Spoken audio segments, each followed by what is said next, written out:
Hello everyone, Rich Hagon here at Pro Tour Nagoya with Pro Tour historian Mr. Brian David-Marshall, wrapping it all up for you. Block constructed was the Pro Tour this time around, and draft, BDM, the pillars of the format in block constructed. So block constructed starts out with tempered steel as the top deck coming into the event. Big Red was the next deck coming in. We saw both of those decks do very, very well this weekend, but pure steel Paladin decks definitely had a huge impact on how this Pro Tour played out, even though we didn't see constructed in the top 8. Yeah, a lot of other decks around as well. The Mono Black Infect, for example, that was a big deck. Galdanis Vidugiris got into the top 8 with that. So a lot to explore in the world of block. But then we also had draft, and that was the top 8. So let's take you through today. We began with Toshiyuki Kataoka of Japan defeating Luis Scott Vargas of the United States 3-1 in a big upset. A huge upset. Immediately after the draft was concluded, Shuhei Nakamura, who was doing some coverage on the Japanese side, declared Luis Scott Vargas the winner of this Pro Tour. There's a reason you play the matches. Luis Scott Vargas went into the draft. He said, you know what, he thought the cards were there. He was going to draft. In fact, he thought it would be a bold move. He could go, 3-0 with it. He's like, can't draft a 2-1 deck in the top 8. But Thopter Assembly was just too much for him. Okay, next down we had Elie Pichon of France. He played against Pat Cox of the United States, the Star City Games Invitational winner, and Pichon took that one 3-1. Again, a little bit of an upset. A little bit of an upset. When you looked at Pat Cox's deck, he had 2 Dismembers as his first picks in the draft. He had a ton of removal, and then he had a bunch of dinosaurs to come in, rumble up, and clean up the mess. And I guess that was the trouble in the end. The way the deck actually played out, he had a ton of dinosaurs and was missing those other key elements that enabled the dinosaurs to be good. Kind of drew stuff out of sequence. It came out a little clumsy, and he got run over.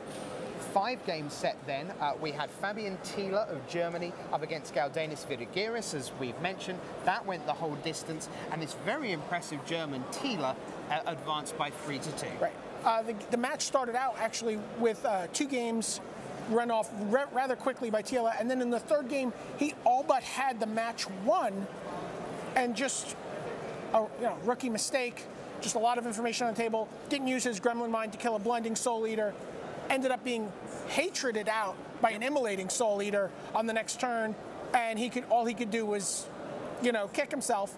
But he also realized he had to get himself together, he had to win the match, and he managed to pull it out in 5 games. Gripping match. Someone who took rather shorter time to win was David Sharfman of the United States. He took on the Hall of Famer from Japan, Satoshi Fujita, and that was a 3-0 sweep. Now, that might have been a surprise on paper, but not once you saw the decks. No, not once you saw the decks. I mean, if you watch the Yoshi draft, the draft obviously did not go very well for him.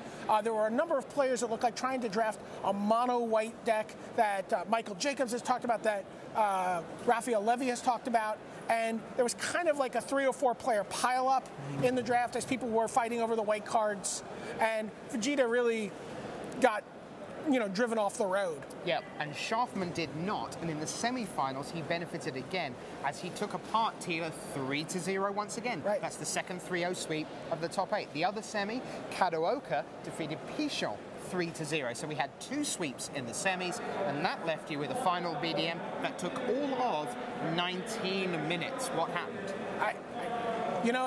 Again, on paper, it didn't look like a 9-0 deck, but David Sharfman's deck just came out. He made his drops every turn. He hit his removal, and he just rumbled through for like the 3rd 9-0 sweep in Pro Tour Top 8 history. That's right. Jeffrey Saron 2005, Paul Rietzler Amsterdam last year. Why don't we bring on your latest Pro Tour champion onto set? Come on in, David Sharfman of the United States. Here he comes into our Japanese set here. Wowee, look at that, $40,000. David, congratulations, fantastic. BDM, take it away. So, your Pro Tour career started at Pro Tour Philadelphia when you LCQ'd into the event. Yep, that's my first Pro Tour. I was up till 6 a.m. playing in that LCQ and started the tournament 3 hours later when I was like 14 or so. That was first Pro Tour, quite an experience. And it all culminates now in you winning a Pro Tour. Right. What's the journey like from round 1 of Philadelphia to round 19 of Pro Tour Nagoya? It's a huge journey. It's not just like going from that straight to here. Like there's countless Pro Tours and Grand Prix in between that I've 0-2'd, 0-3'd, or just round up like missing day 2, losing the last round. So it's not that like I just shot up here. It took me quite a while of like perfecting my game almost. But you had something of a reputation as a standard specialist early on in your career. You went to nationals. You rattled off a couple of very impressive XO streaks in standard, but limited wasn't quite your game at that point. What have you done to figure out limited and win this top 8? I started playing Moto a lot more. It's a huge help being able to draft so much, because although they have drafts at like my local store, you can't draft 24/7 where you can on Moto, like after work or whatever. And it's just like, it's a huge help. And I've noticed also that like I think my limited game now is stronger than constructed, just because I put so much time into it. So it's kind of a balancing act, keeping everything even. Let me ask you, you won Grand Prix Paris at the same table that Ben Stark won Pro Tour Paris about 3 hours afterwards. Right. As you did so, were you already targeting this and going, I want this table, I want this chair, I want this set, I want an opponent, I want a trophy, but this time I want it with a PT, not a GP? I was definitely thinking that, but it actually goes deeper than that. Me and Ben S live in Florida, and my entire life he's been #1 on like the pro points and rating, and I've always been #2. So I finally win a Pro Tour, and Ben Stark is 3 points ahead of me now. So wow, got more work to do. That's right. With this win, with your GP win, you leap into 3rd place, just on the back of the envelope doing some math, of the Player of the Year race. Yep, 2 points behind Owen and 3 points behind Ben. It's very close now. So where next? Where'd you go next? Kansas City next week. It doesn't stop. The world of professional Magic goes on and on. Here is your latest Pro Tour champion, David Sharfman. He monstered his way through a top 8, a stellar performance, right in the hunt for Player of the Year. Well, it's been a great weekend. We've had great hosts, as always, when we come to Japan. It's been great to have you with us. Congratulations to David Sharfman, your champion. For Brian David-Marshall, Pro Tour historian, I'm your host, Richard Hagan, saying bye.